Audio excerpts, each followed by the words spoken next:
Do you want your business to grow faster? Are you open to new and out-of-the-box ways to drive revenues and increase value? How do you imagine the most successful entrepreneurs and business leaders double, triple, or expand their businesses tenfold or more? The answer is deals. This is a weekly podcast featuring conversations with business owners, executives, and leaders as we reveal behind-the-scenes details that give you, our listeners, the confidence to pursue your own deal-driven growth. On this show, we discuss a huge variety of deals, everything from large, complex mergers and acquisitions, capital raising, joint ventures, strategic alliances, real estate, affiliate and sponsorship deals, franchising, and more. My name is Corey Kupfer, and I've been supporting deal-driven growth for businesses for over 35 years as a successful entrepreneur, professional negotiator, and attorney.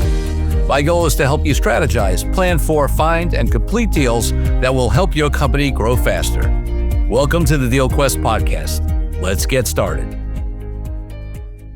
Devan Gonzalez is a girl dad, entrepreneur, and fitness leader with 15 plus years of experience. As the founder of Strive 11 Fitness and CEO of Strive 11 International, he empowers others through fitness, mindset, and business. A best-selling author of Money, Muscle, Mindset, and the host of the Mindset Cafe podcast, Devan's number one goal is to make positive impact on as many lives as possible. Devan, welcome to the podcast. Thank you so much for having me. It's an honor. Well, listen, I'm excited to have you on. I'm a big mindset guy myself, so I'm excited about that. I'm excited to talk about your entrepreneurial journey and some of the deal decisions you made along the way. In some ways, a relatively early stage, but where you've had a lot of success. But before we get into all that, I want to take you back to when you were a little kid growing up, maybe 8, 10, 12 years old. What did you want to be? Because, was the fitness industry in the realm? Was franchising a fitness brand anywhere in your mind? What did you want to be when you were 8, 10, 12? I mean, when I was 10 or 12, I would say I wanted to be like my dad and be an LAPD officer, but that definitely wasn't a role that he wanted me to fulfill. So, I had to choose a different route. Got it. Well, listen, I certainly appreciate the service and understand. I know plenty of folks that had that same journey where they were like, hey, it was not that it was a bad thing for me, but I'd like my kids to do something different. Exactly.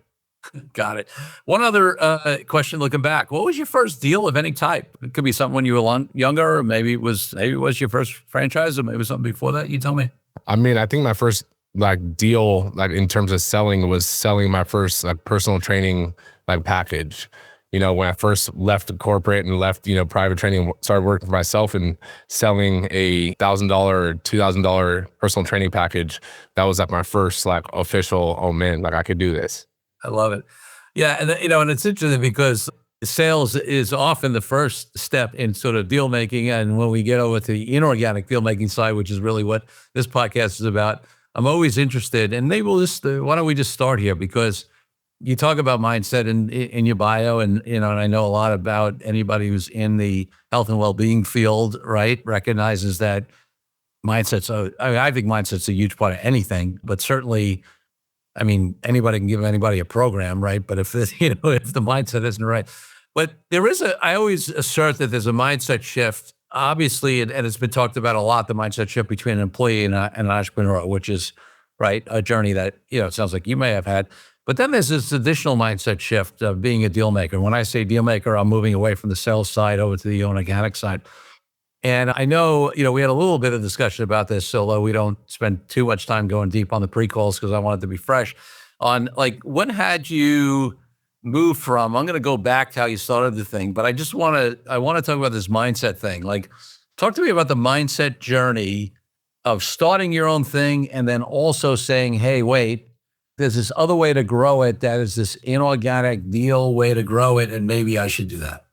Yeah, definitely. I mean, I think that the mindset shift went from, because, with my gym, we were selling memberships and trying to just focus on my business, growing and profiting and so forth.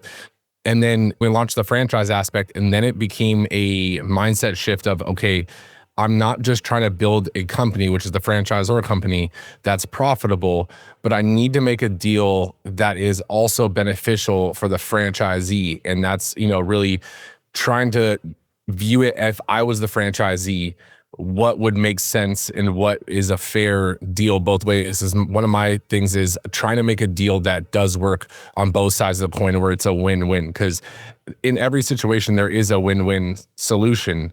It's just if you want to negotiate to get to that win-win. Yeah, so let's go back because I want to give some context for the digging into your decision on a wider franchise, right? And your mindset around that.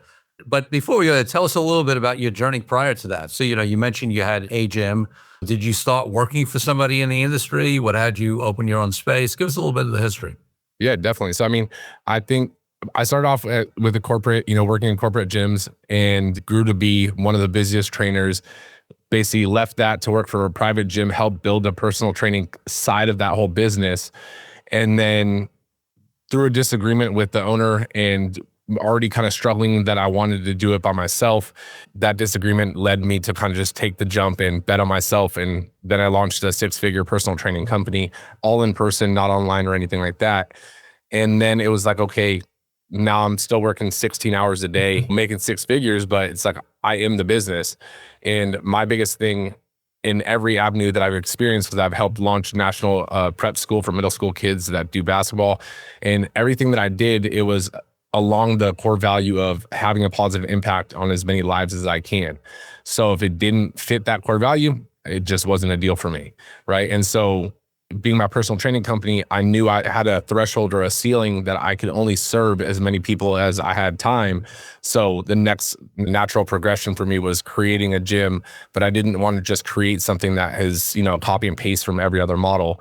So the Strive 11 is a unique model in the sense that it's different from, every other boot camp, every other fitness concept out there. And its sole purpose is to maximize the benefit for the member and create value for the member, but also from the business standpoint, and knowing that in the back of my mind, I wanted to franchise it and so forth to, scale. And so the business had to make sense and have an opportunity for the business owner, and basically have opportunity for trainers as well. So creating the model that we created, it is a win-win-win, essentially member, trainer, and business owner. Love it. So, all right, so let's take that a step at a time. So what's the differentiator for the client? So for the client, a lot of our competitors essentially have these super high price tags, but one of the things is their class schedule is already set, right? And so you have to try to work around your busy schedule and try to fit their schedule into it. Where ours, one, we don't have preset class times. So your schedule, you can fit us into wherever you want in your schedule. But because of our model and because of the no class times approach, we can actually have 4 times the amount of members in a given hour than a traditional boot camp, which allows us to lower our price tag a little bit. But we also give extra value from meal planning, nutrition guidance, the body composition scans, heart rate technology, all those other factors, and are able to do it still for under the price tag of some of our competitors.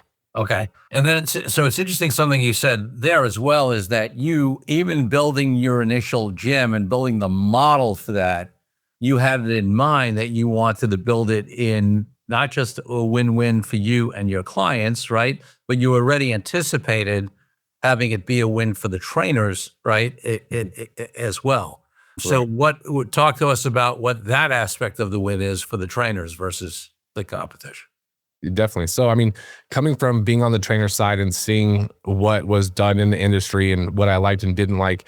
And one of the things with the trainers is they're usually paid per class, and then classes don't run back to back. There's usually a 15-minute window in between, and trainers don't get paid the hourly rate for those 15-minute gaps. So essentially they get paid for a 5-hour shift, but they're only getting paid for 4 hours of it. Right. And so I saw that and I was like, honestly, that's kind of shady, a little way to kind of, mark down your expense in terms of employees. But for us, it was like, that's not super beneficial to the trainers. Like, they should get paid for the amount of time they're here. But the other thing was the win for the business owner is we don't have a front desk staff. We don't have a sales staff, right? So now we reduce cost of those employees, but we bring the benefit and the value to the trainers. So now the trainers originally don't get bonuses and commissions and so forth. Now they're getting bonuses, they're getting commissions, because at the end of the day, they're always the one that's building the rapport with the client, right? They're the ones that take them through the workouts, and then traditionally they hand them off to a salesperson to make money. It's like, why not give that to the person that built that rapport? Interesting. So, I mean, it sounds to me from the quick background you gave, right, of your experience in corporate and then in, I-end building, I-end personal training for someone else, that you've always been able to both, I'm sure, provide great training, but also sell, right? And are you finding, I mean, and I don't think there are people who hate to sell, right? Who are great at what, and they could be a trainer, they could be a computer, tech, they could be a graphic designer, they could be whatever, right? But they could be a lawyer. I mean, I can't tell you how many lawyers say, they hate to sell. And I'm like, well, if you're going to be an entrepreneur, you got to be able to sell. Now, if you want to be a lawyer and you don't like that word and you want to start calling it business development or rainmaking or whatever and have another name for it, that's fine. But you're selling. Now, hopefully you're selling with integrity, which means that you're not doing any of the bad connotations of selling, right? You're building relationships, you're providing great value, all that kind of stuff. But does that sort of dictate the type of trainers that get involved, or is that skill trainable with those trainers? I think that skill is trainable. I was never really good at selling when I thought of it as selling. Right. Right. And even when I worked for a corporate, I used to get in trouble because I wouldn't read off their script because I couldn't sell. But then if I just, like, I watched YouTube videos, I read books. And so I've made up my own version of the same script. And then I started selling. And then management found out. I got in trouble because I didn't say word for word. I was like, I'm getting the same results, saying the same stuff, just different order. Like, I don't understand why I'm getting in trouble here, you know? And so for me, it was also the mindset shift of, you're not selling, you're providing a solution, or you're providing a prescription, like a doctor, essentially. The person's coming to you for something. They have a pain point and you have the solution. So it's almost a disservice to the person not telling them how you could essentially solve their pain. Yeah. And helping these trainers, and this is true for anybody who has this thing about selling, like have that mindset shift. What I always say to my people is, listen, do you think we provide phenomenal value to our clients? Yes. Do you do great work for the clients? Yes. So, I end up in the same place as you. So, like, are we serving them, or are we serving and not serving somebody who might need that service by letting them know about what we do and what great work we do and what value we provide, or not? And, like, they get the logic of it, right? Like, if you take them through that, it's just that, there's just these, because of bad sales practices and because of bad salespeople, people have gotten this view where it doesn't have to be. In fact, the best salespeople are never, doing those kind of things. No, definitely. I think the best salespeople get the client to essentially kind of explain and buy it themselves and sell themselves on it. And that's the way we teach our trainers, like, ask questions. And if you ask the questions correctly, the client ends up coming with the solution, which is just one of our solutions. Right. But they are more bought into it because they've went through that whole thought process. They evaluated, what are the pros? What are the cons? Is this going to work for me? You're just giving them the answers and the tools to fill in the gaps of unknowledge that they don't know about our services. So it's interesting. So far, what we've done is sort of go through an entrepreneurial journey, and I want to shift over to what, the deal side of it in the way we talk about in this podcast in a moment. But it's really interesting to me always, because if you look at people in your profession, it's true in any other one. First of all, you got a bunch of people who work in corporate and for someone else and never leave that, right? That's going to be, I think, I have no judgment on anybody. I think it's, know thyself. There are people who are meant always to be in that environment, but there are people who say that and desire to do something different, and they don't, right? Then you went work, in a smaller company and helped build something, so you were like an entrepreneur, right? Within that more entrepreneurial venture and building out their personal training, et cetera, which is the next step. And then some people sort of, they make that move and that's it, right? That's where they end up, right? Then you went full entrepreneur, right? From entrepreneur, or I would argue, let me put it this way. You next went to self-employed, not really to entrepreneur, right? You went to self-employed, which is that you're selling your own time. You bought yourself a job. Yes, you have more independence. You have your own clients. You don't have to answer to a boss, but you run out of capacity. And if you're somebody and listen, there are plenty of people, again, who are happy making six figures, working 14 hours a day, and that's what they do forever. Right. And you went to the next step and said, no, I want to build something that's beyond my own services. That's when we really, in my mind, get to the conversation of being a true entrepreneur, right? You want to impact more people. Obviously, you got to build a team around that. And now we're sort of in the journey where you did something where I want to circle back to our original conversation where we started around mindset, because you said not only at that point, but even as you were structuring your original gym, you had this deal mindset in addition to the entrepreneurial mindset of, hey, there's this other way to grow, right? Through franchising. And that's something I think I want to do. So talk to me about how you even became aware of that as an option, why you choose, because again, I mean, at various stages, I talked about how people might end up there. There are plenty of people who can run very successful entrepreneurial businesses, owning a gym or multiple gyms, or, hiring trainers, all that kind of stuff, teaching them to sell and running a very nice business and never, ever do a deal in the way we talk about it. So let's talk about this last, at least latest, probably not last, but latest shift you made where you said, no, no, no, I want to do a deal, or deals called franchise.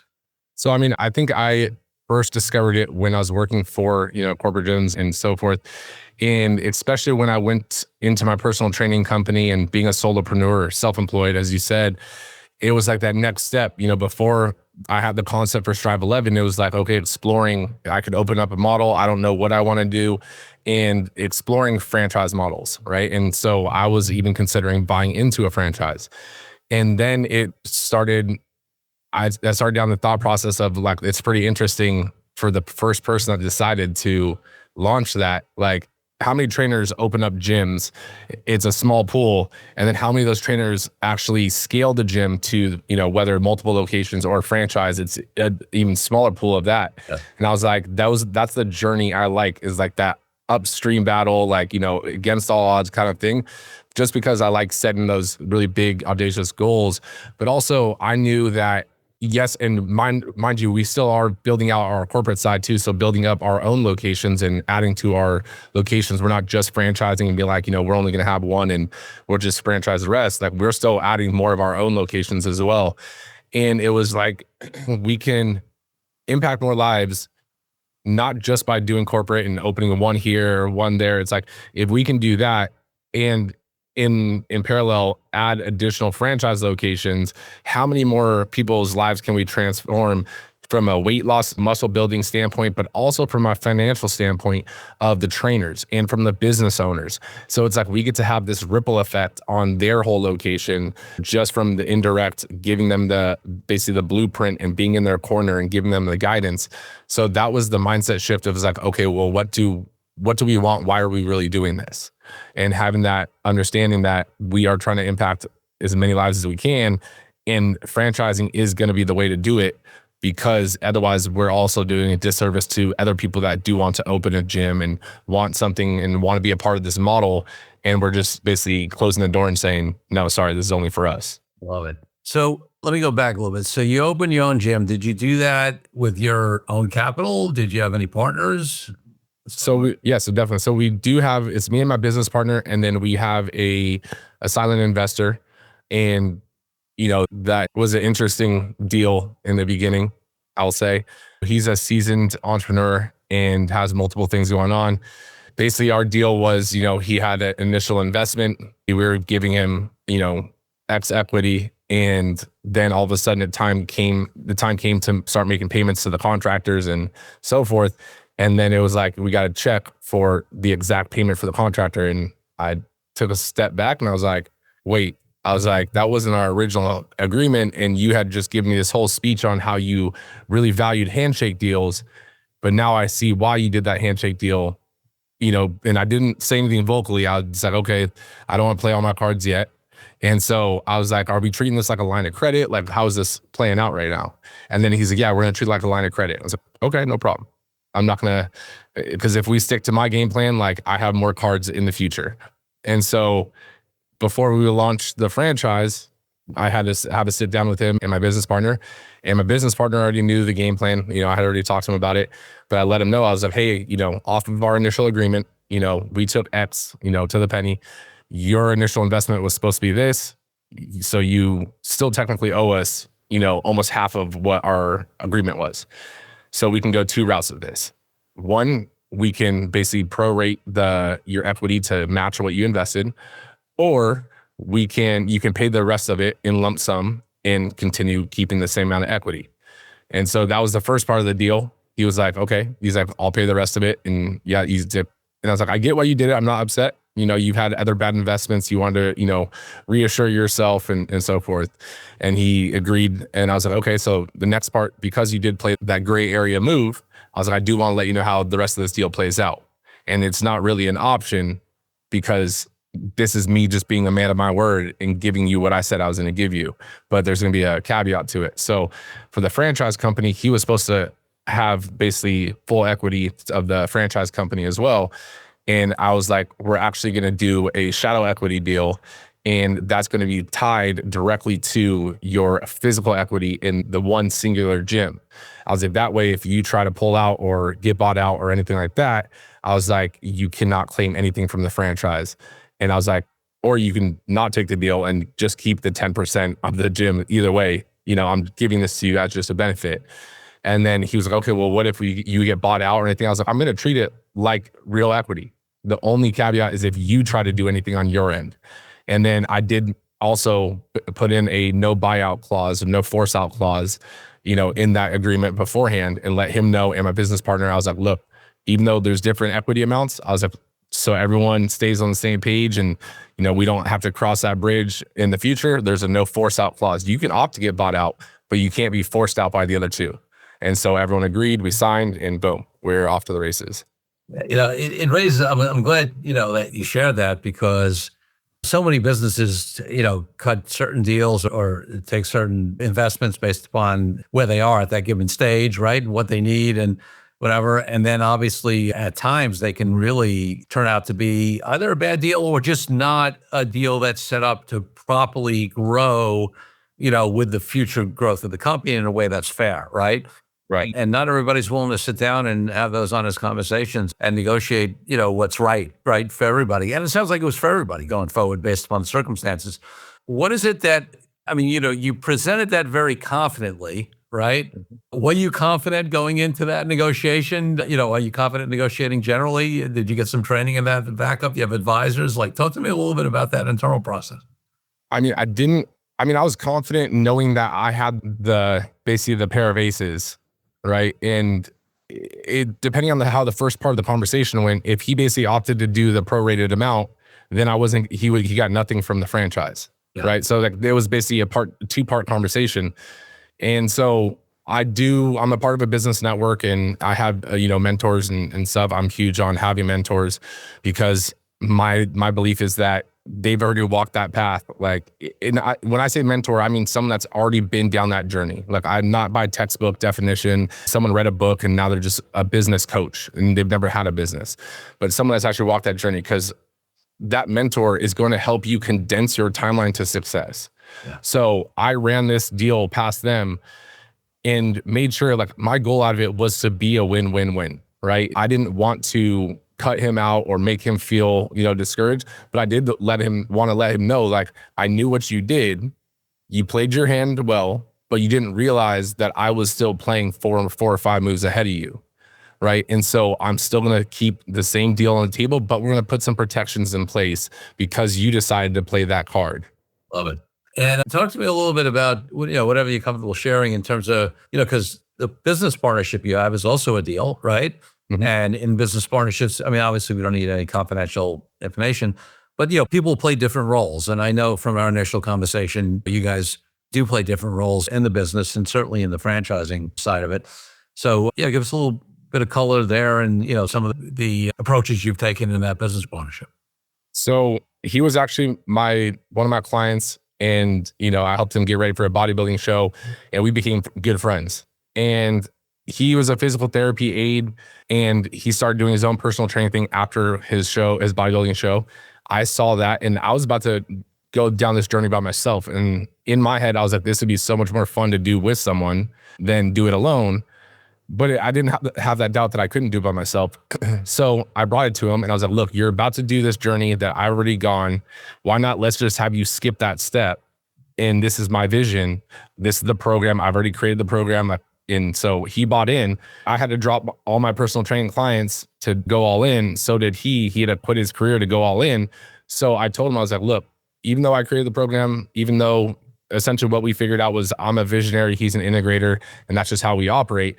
It was like, we're both about to go through this together. it'll be 50-50 from our standpoint, as long as you're, bought in and everything like that, right? I don't care, titles and all that kind of stuff. We don't need to do different equities for titles and whatever. And so with the gym, we are co-owners and everything for that. For the franchise, I am the CEO, he's the COO, but we both have same equity. We both go through every decision, together and so forth. But knowing that I'm the visionary and majority of the initial integrator just to fulfill certain roles, because he's never had an entrepreneurial background, that's where our separation lies. But now showing him and having him become more confident over the years of his own strengths as an integrator and as, almost a entrepreneur kind of thing. If I can give him the outline, he can grow it and run with it and create his own versions of it. But he just has to be given that template. And so our personality types are completely different. He's more of the passive person. I'm straightforward. Like, I'm not aggressive or anything, but I don't like all the fluff. It's like, look, let's just get to the brass tacks. This is what it is. But both of us, I will say, have been able to make this partnership work because we had a conversation that would have been a deal breaker in the beginning. And I told him, I was like, look, I can separate us being friends and us being business partners. If you can't do that, or if your emotions are going to get ahead of you, let's not do this and ruin our friendship.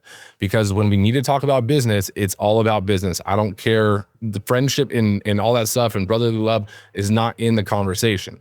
We talk about what we need to talk about, handle what we need to handle. Then when conversation is set, then we go back to doing our normal BSing and all that kind of stuff. And he said he could do it. And the test was when it was just me and him and no employees in the beginning.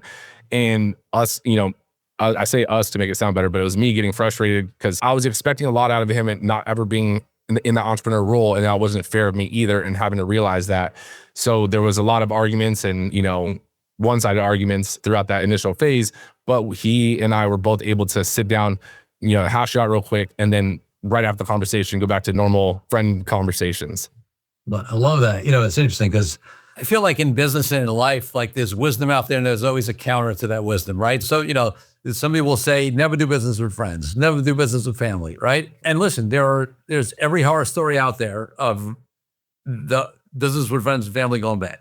Mm-hmm. And yet there are so many examples of successful friend and family, business partnerships as well, right? So right. I love the way, like the framing and the preliminary clear conversation you guys had to set that up for success, which a lot of people skip that step and I don't even realize they should do that. So that's phenomenal.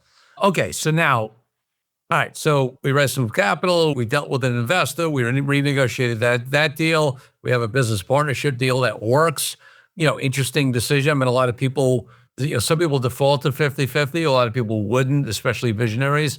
And let's spend a minute on that. And I want to move into the franchise side of it a little more. But, you talk about visionary and integrator, and a lot of my listeners understand that because they either, have seen various versions of that, whether it's from Strategic Coach or from Predictable Success, from Rockefeller House. Like, there's so many frameworks that have that concept, whether they have different names for it, where you've got the visionary and the person who executes or integrates or makes it happen.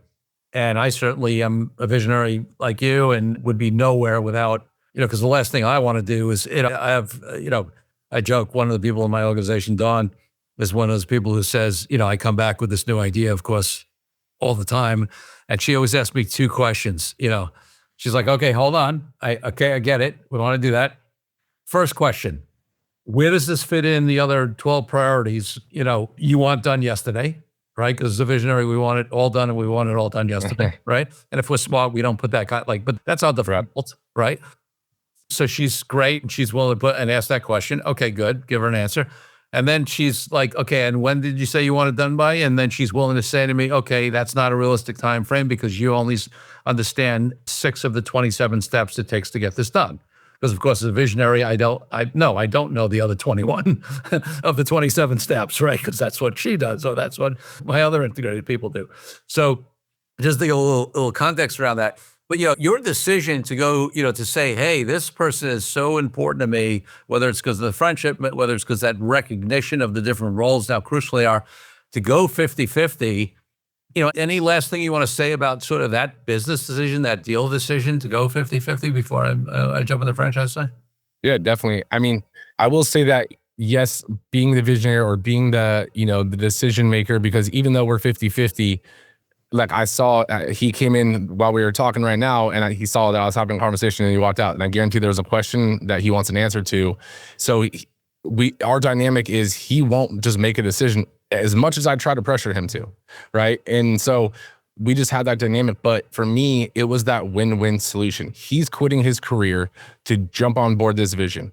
I'm dropping my whole solo business to go into this. We're going to go through this together. Why does he deserve less than I deserve just because I came up with the idea, right? And so it's like, for me, I would rather bring on people and make the team bigger and have a smaller piece of a bigger pie than have a huge piece of a small pie. And so that's where that 50-50 came in. But I will say, off of the handshake deal leading into the actual set in stone one, that if you are going to make a business partnership, and luckily me and my business partner were able to hash this out verbally and then put it in writing outside of that investor deal, but you need to be able to establish your roles. Right. And I'm not saying roles as in titles or visionary integrator, but like, what are you responsible for in the business? And what am I responsible for? So we both hold each other accountable, because otherwise, if you guys are both only focusing on the certain things and letting other aspects slide, then now you guys are getting frustrated with each other, but no one was set to predetermine, like, what am I supposed to do? Like, we're both just doing everything. Right. And so knowing that ahead of time can save a lot of headaches, save business partnerships, and as well as you'll know what their strengths are and what your strengths are. And if you guys have the same strengths, it might not be an effective business partnership. Yeah. Let's take a break from the show for a minute so I can tell you about an incredible resource my team and I have put together for you. Secrets of Deal-Driven Growth, Creative Ways to Grow Your Business Even in Challenging Times, is a powerful ebook that helps you take DealQuest podcast episodes and apply them to your own life and business. This is the ideal tool for anyone looking for creative ways to grow as deal makers, and you can get yours now. It's as easy as heading to coreycupford.com/workbook and downloading your copy. While you're there, you can also consider joining our dynamic deal-driven community of founders, experts, small business owners, and entrepreneurs. Now back for the show. All right, so now we've set it up in terms of how you became familiar with the option of franchising, why you had that in your mind, what the bigger impetus is to, impact more people, and, to provide these financial and business opportunities for trainers. One of the things I know from our preliminary conversations is that you decided to start franchising when you had one location. And you've pointed out that you're still building company locations as well, so you're not going to stop at one. And again, I alluded to this earlier by saying there's wisdom everywhere, and then that wisdom's broken as examples on the other side, right? One of the things that some people will strongly advise folks on is don't even think about franchising unless you've replicated your initial location to at least once, if not twice, right? To prove out that you can replicate it, because there's a difference between running a single business and being able to replicate something at least the second time. You chose to go in a different direction, which is to franchise even before you replicated it, or to do them simultaneously, let's say. What went into that decision, and what had you go against what some would consider conventional wisdom, or at least a wisdom that you hear from some of the folks who advise people in the franchise space? It was a decision that me and my business partner had not just one conversation, but multiple, and then reflected on our conversations and would come back with our thoughts on it after it sunk in a little bit. And then doing some research and finding out that there are a handful, and I was trying to remember, I had a list as like a reassurance for one of the conversations. I was trying to find it after our last conversation to have it today, but there was, I want to say 8, some of the biggest name franchises that are in the industry that did start with a single location. Right. So there's not a right way and a wrong way to do it. Now, it was the fact of me also finding a franchise advisor and a mentor who built his own franchise and grew it to 400 locations and then sold it. And talking to him before hiring him and stuff, and I brought the question to him and basically asked him to give me the pros of both and give me the cons of both. And he didn't know I only had one location yet. Right. And so his explanation was that he franchised when he had 3 locations and then ended up closing up 2 of them because initial phase of franchising was so much work that he felt like he was doing a disservice to his foundational franchisees, he later then opened up some corporate ones again once everything was settled. Right. And so that was a huge thought process for me, was like knowing that my business partner still comes to me for the questions, whether I'm at the gym or not at the gym, and helping him and giving him more space to really grow and be that business owner. But if we open up our second location, and now how far out, how long before he's comfortable enough to manage both before I launch the franchise side? Because being the visionary also comes with, you're the one creating the SOPs, you're the one creating the infrastructure essentially, because integrator can't create something from nothing, so it's like the visionary has to create those initials. And so they're putting on an integrator hat in a sense, and then an integrator will come in and fill the gaps. But it was like those foundational franchisees, they're going to invest, X amount to come in with us. And some people, like our location in Tampa that's opening, like he rolled his 401k over into it. And it's like, for someone that's going to bet on us with their retirement, would it be fair for me to only give them a fraction of my engagement and my, attention?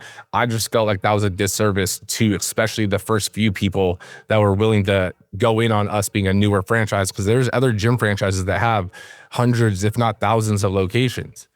But it's like, for me to be able to give them that attention, I wanted them to be such a cornerstone in our foundation that they get to have an active role and piece of the franchise or company as well. Right. And that's something that's that win-win, triple win essentially, but not forcing it on it. It's just there. Right. And that's one of those things that I want to make them successful so that they want to continue to open more locations, because I would rather deal with one franchisee that owns 10 locations than 10 franchisee that can only own one. Right. So that was our initial thought process. And honestly, I still stick by it. I mean, even after 13 months of calling leads and talking to people and going through presentations and stuff. And at any given point, we could have been like, okay, let's just go back to the drawing board, open our second location, our third location, then redo this.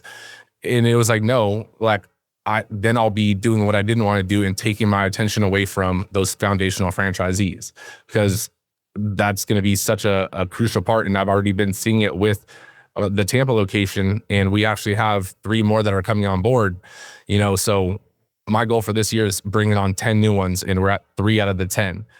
So at the end of the year, we'll have 11 in total, and not including our location. So it's like that many things and moving parts, there's going to be holes in the boat. And so being able to give enough attention to fill those holes and restructure things and make sure that bringing on the 11th and the 12th and, so forth is more seamless. Then it's like, okay, no problem. Let's open up our next location. Let's keep going and scaling this. So our goal actually by the end of this year is actually to have our second location open as well, alongside the 10 new franchises. I love it. So it's interesting because we had talked earlier in the interview here about the value proposition to the client, the value proposition to the trainer who worked for you, the value proposition, the win-win-win, right, for you as a business owner. And now we started alluding to a couple of things that on the value proposition of the win for the franchisee and the related challenge. I mean, listen, like you said, let's face it, when you're a newer franchise, it's tougher to find people, right? You don't have the track history, you don't have the proven record, you don't have that kind of stuff. And obviously one of the things more established franchises have probably is they probably charge more money. But, I'm a big believer you're in trouble if the only thing you're trying to compete on is being lower cost, right?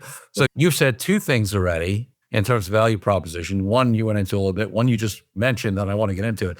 One is you said, hey, I decided basically that part of the value proposition, I didn't even say it this way, but it's essentially what you were saying, right? That part of the value proposition I'm going to be selling here is that I'm going to be available to you, initial franchisees, right? I'm not going to be busy running several other locations. I'm not going to be whether you get me to help you do this in a way. And they're not going to get that at some big franchise to have the founder. I'm not saying they don't have a team that helps with certain things and whatever, but you're going to get me, the visionary, the entrepreneur personally. The second thing you said, which you just mentioned, and I want to dig into this a little bit because it's unusual, somewhat unusual, at least, listen, I'm not a franchise attorney, but I know plenty of people in the space, and we have some clients who, have bought franchises, that kind of stuff. But, as far as I know, it's pretty unusual. You can tell me if it is, which is that you said something about an interest for the franchisees in the franchisor company, right? So talk to me a little bit about that and about, this conversation of the value proposition and the win-win for these franchisees. Yeah, definitely. So, I mean, it goes into the first thing I want to mention again is like that one location or opening it two or three times and doing it. Like I'm still going against locations that your franchises that have 1,000. It's like three locations, 1,000 locations, so it's like, is that two extra locations really going to make or break someone? Like they're still going to look at you and be like, you only have three. This other person has 1,000. Right.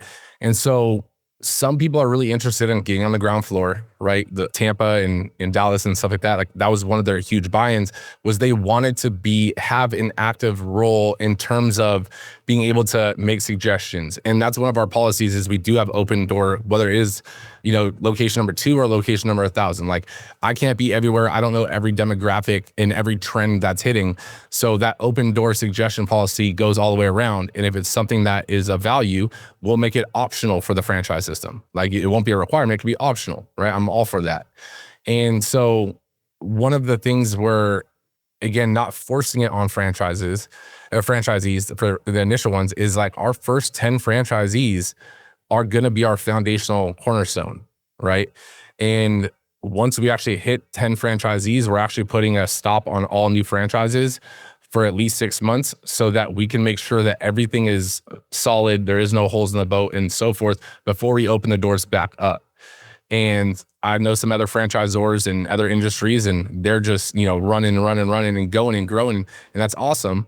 And I mean, more power to them. But now I'm watching them at location 20, 30, and 50 are the three different people I know. And each of them is now hitting certain things that I'm already working on now, seeing. And it's like, even though when I bring it up to them, it's like, sometimes they'll give you like a pat on the head and they're like, yeah, it's okay. Like you're at this location. We'll see when you get here. And I'm like, okay. Like, and then all of a sudden they're coming back. Hey, let's talk about what you were mentioning earlier. Like I'm starting to notice that issue now. And I was like, because you guys are just selling and not growing your business to match the scale you're growing at, right? And so for us, like I believe in hiring basically competent people and bringing people onto the team that if I couldn't have you at a barbecue, right, you're not coming onto my personal training team, but you're also not going to become one of my franchisees, right? Like, that's just how I operate, right? And from that standpoint, also, it's like, if you are one of our foundational franchisees and you do, it's not a requirement, but if you do want an active role in the franchisor company, like you're a walking testament, you're a testimonial for the franchise system. Why wouldn't I want you to have an active role, right? I'm not saying that you're going to have equity necessarily, but if you want to have a position that can earn you additional revenue and resources or whatever, I'm all for that.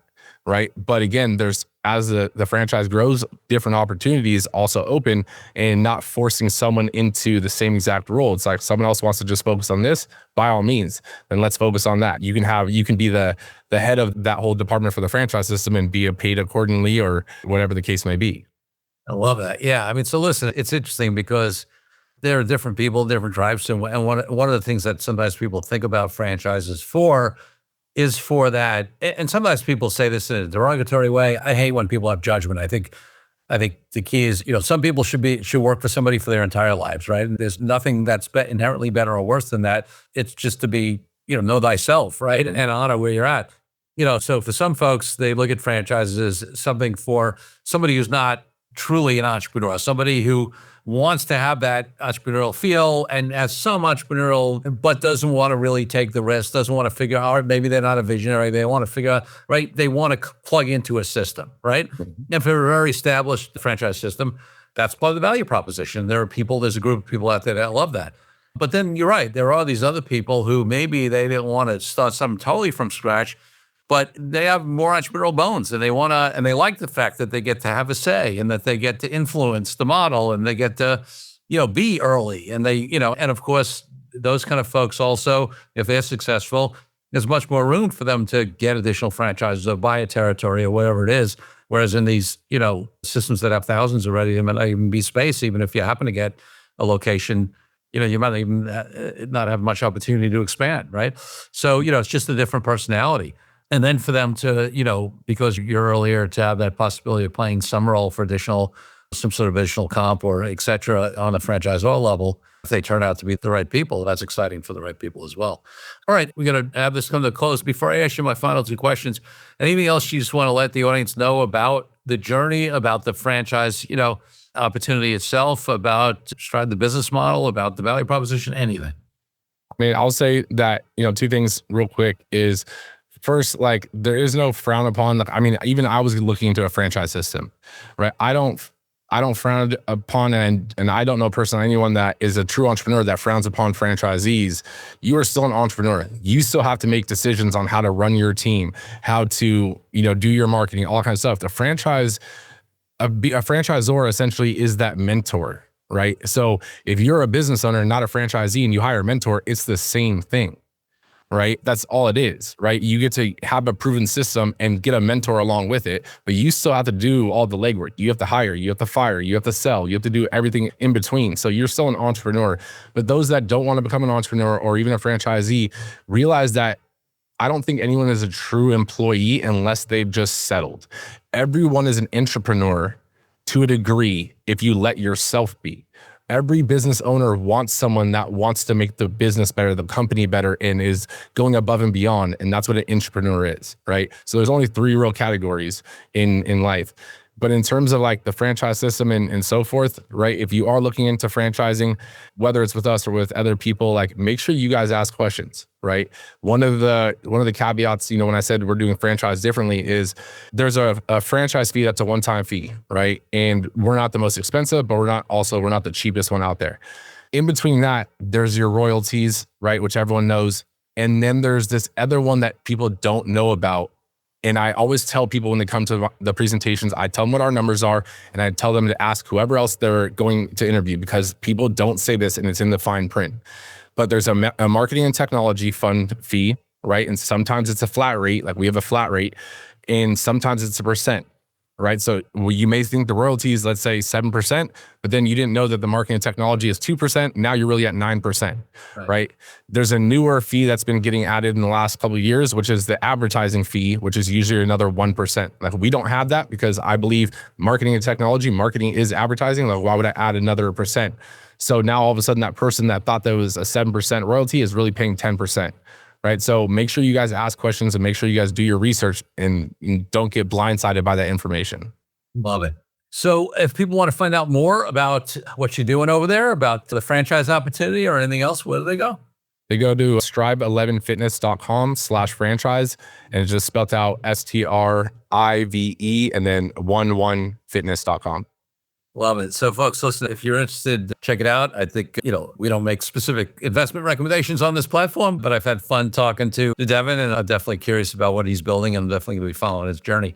Devan, my final question of the podcast is about my highest value in life, which is freedom. And for me, that means everything from freedom around the world for people from oppression to why I've been an entrepreneur for decades and haven't had a boss. What does freedom mean to you, and how does it impact your life and business? I think freedom is the ability to do what you want, when you want, to serve your core purpose. And for me, I love being able to work. During COVID, for example, when I couldn't personal train and before the business opened, I got stir crazy. I actually like entrepreneurship. I actually like business and so forth. So I don't want time freedom as a lot of people allude to freedom being, but being able to do what you want, when you want, and serve a purpose that you want is true freedom. Love that. Devan, thanks for being such a great guest on the DealQuest podcast. Thank you so much. Thank you for joining me on this episode of DealQuest, where we help you understand how deal-driven growth can be your ticket to freedom. If you are interested in finding out more about my law firm, the services we provide to entrepreneurial and growing companies across industries all over the country, and my partner Brian Megan and I, and my amazing team, just head over to cupforlaw.com. That's cupforlaw.com. And if you want to follow more of my content, head over to my LinkedIn page where I post regularly. I'm Corey Kupfer. Until next week, wishing you the freedom and financial prosperity that I know your DealQuest will bring.